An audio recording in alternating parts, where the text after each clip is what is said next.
नमस्ते दोस्तों, ध्यान वस्तु में आप सबका फिर एक बार हार्दिक स्वागत है। आज का विषय जो है ये वास्तु, एस्ट्रोलॉजी या भूमि की जो ऊर्जा है उसके साथ कर्मा का किस प्रकार हम पर असर होता है, किस प्रकार की कर्म हमें करने से फायदा होता है और किस कर्मा को हम अच्छी तरह से करने की कोशिश कर रहे हैं पर उसमें नाकामयाब है, सफलता मिल नहीं रही और उसका डिप्रेशन हमें कहीं पर आत्महत्या करने पर प्रवृत्त कर रहा है। आत्महत्या जैसे विचार मन में आ रहे हैं, जीने की ख्वाहिश जो है कहीं पर कम होती जा रही है। तो आत्महत्या इस विचार को हम कैसे पूरी तरह से निकाल सकते हैं? हमारी कमी क्या है?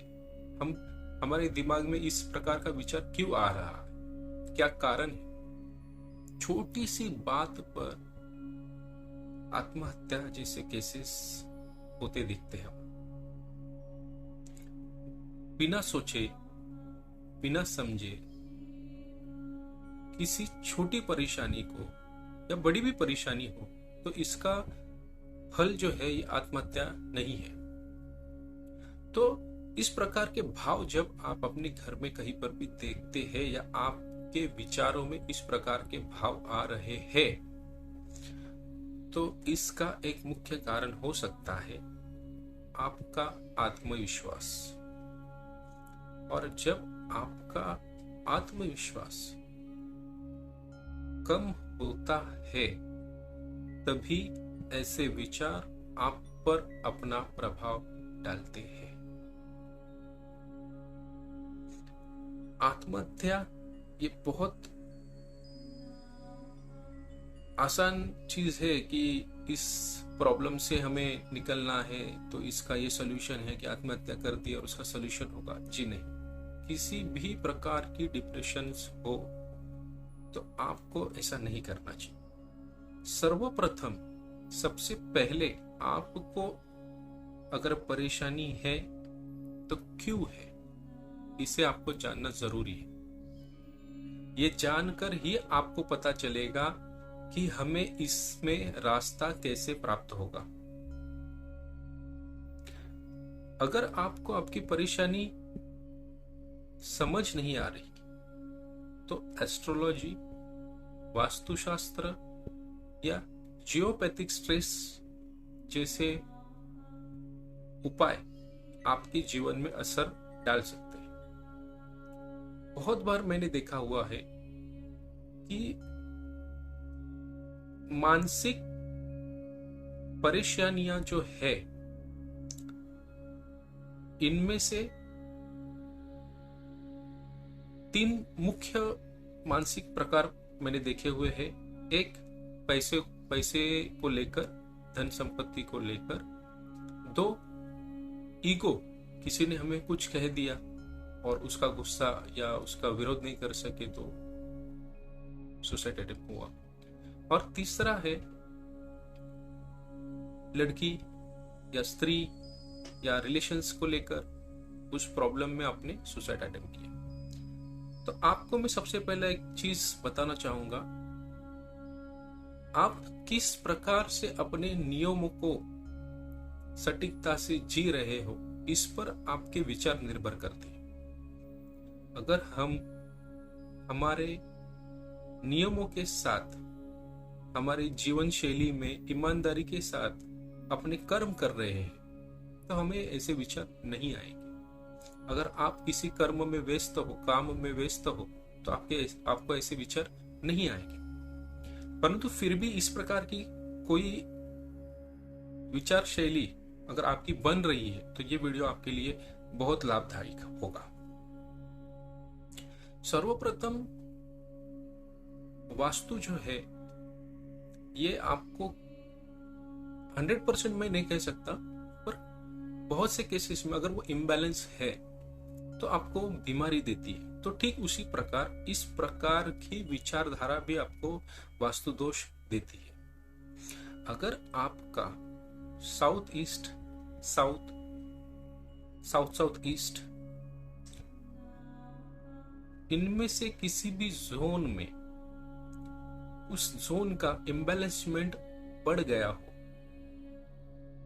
तो आप में इस प्रकार की विचारधारा आने की शक्यता भी है। और इसे अगर हमें ठीक से समझना है तो इसकी जो चेन ऑफ साइकिल है, इसमें हमें कर्म को ज्यादा महत्व देना है। कोई भी परेशानी हो, आपके जीवन की जो परेशानी है उसका हल आपको जरूर मिलेगा। समय जाएगा, मैं समझ सकता हूँ कि आप सोचते होगे कि हर प्रॉब्लम का सोल्यूशन नहीं होता है, तो सोल्यूशन निकालना हमारे हाथों में। उसका ऐसा कोई दूसरा उपाय नहीं कि आज हमने कुछ रेमेडीज की और कल उसका रिजल्ट मिला, नहीं। पर कर्म से विचार शैली जो है आपकी बहुत पॉजिटिव होगी। और इसके कुछ मैं आपको स्टेप्स भी बताऊंगा जिस कारण आपके मन में अगर इस प्रकार की विचारधारा बन रही है तो वो संपुष्ट हो जाएगी। सुसाइड या आत्महत्या का जो एक दूसरा मुख्य कारण है कि हम हमारे पितरों के आशीर्वाद से वंचित है, यानी उनकी कृपा हम पर नहीं है। अगर साउथ वेस्ट में, दक्षिण पश्चिम में भी आपका अगर किसी प्रकार का वास्तु दोष है तो भी आपके मन में इस प्रकार का भाव जरूर आएगा। जैसे घर में झगड़े होते हैं तो फिर लोग उस झगड़े के कारण आत्महत्या करते हैं। तो ये सब जो कारण बनते हैं ये वास्तु दोष के कारण बनते हैं। कहीं कहीं पर अगर एस्ट्रोलॉजी में आपकी दशा, अंतरदशा, महादशा, इनमें भी अगर उस प्रकार के कुछ प्रभाव है तो उसका असर आपके जीवन पर आता है। इसके बावजूद और एक ऊर्जा है, जो नकारात्मक ऊर्जा अगर हमारे ऑरा में, हमारे परिसर में, हमारे घर में अगर आई है तो उसका प्रभाव भी हम पर पड़ेगा और उस प्रकार की घटना हमारे जीवन में हो सकती। यानी किसी ने कुछ किया है, नहीं किया है, किसी ने कुछ हमारे घर में थिंकिंग नेगेटिव प्रोसेस की है, या किसी वस्तु में इतनी नेगेटिविटी बढ़ गई कि उसकी ऊर्जा से हमारे विचारों में उस प्रकार की घटना आ रही है। सर्वप्रथम मैं आपको कहना चाहूंगा, इन सभी प्रॉब्लम्स को अगर आपको दूर करना है तो सर्वप्रथम आपको मेडिटेशन स्टार्ट करना। मेडिटेशन करने से आपका मन स्थिर होगा, मन लगना स्टार्ट होगा। दूसरा, आप अपने फ्रेंड सर्कल्स में रहे, उनसे बातचीत करें। तीसरा, आप अपने काम में जितना हो सके उतना व्यस्त होने का प्रयास करें, क्योंकि ये काल चक्र जो है ये 3 महीना, 2 महीना, 15 दिन इस प्रकार से आप पर असर डालेगा।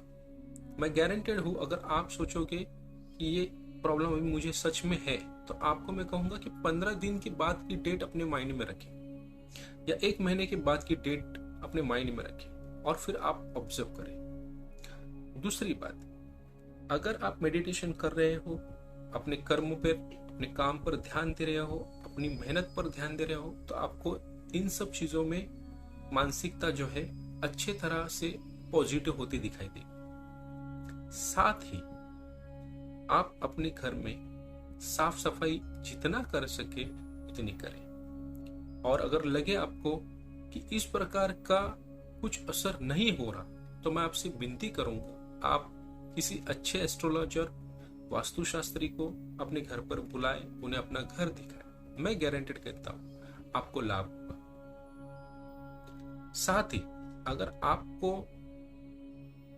शरीर में ऊर्जा, आपको लगता है कि मुझे थकान सी होती है, मैं अकेलापन महसूस कर रहा हूं, मुझे कुछ करने की इच्छा नहीं हो रही है, मैं क्या करूं, मुझे समझ नहीं आ रहा। जब समझ नहीं आ रहा, इस प्रकार का भाव आपके मन में उठता है, तो आपको सर्वप्रथम ये समझना है कि आपकी बैटरी लो हो चुकी है। यानी आपको सूर्य प्रकाश में रहना है, सूर्य नमस्कार करना है, सूर्य को वंदन करना है। साथ ही अगर आप अपने जीवन में अच्छे से बेहतर कुछ कर्म करना चाहते हैं तो आप गायत्री मंत्र का सहारा ले सकते हैं। गायत्री मंत्र से आपको बहुत अच्छे लाभ मिलेंगे। गीता पाठ करने से आपको बहुत अच्छे लाभ मिलेंगे। हनुमान चालीसा करने से आपको बहुत अच्छे लाभ मिलेंगे। ये कर कर देखिए।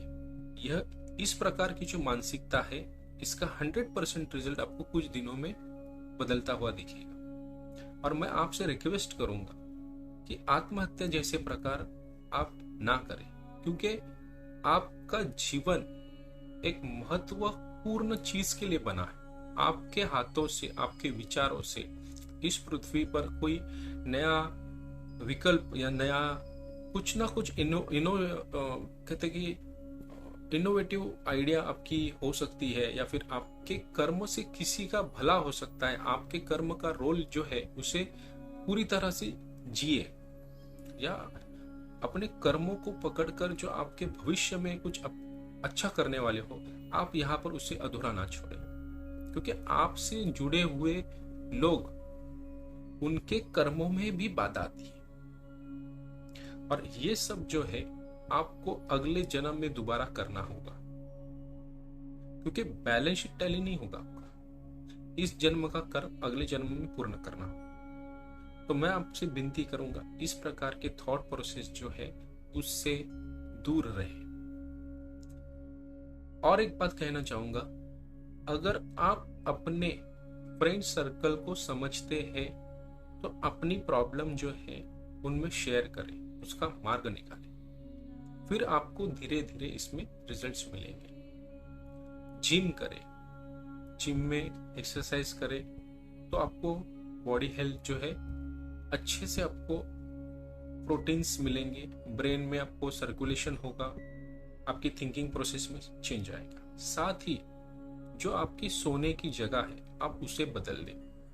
आपका जो स्थान, जुना स्थान था, अगर आप ऑब्जर्व करेंगे कि मैं पहले कहाँ सोता था और अब यहाँ पर सो रहा हूँ, तो इस प्रकार की बातें हो रही है, दिमाग में आ रही है, तो आप अपना स्थान जो है वो बदल दीजिए। इससे भी आपको बहुत रिजल्ट मिलेंगे।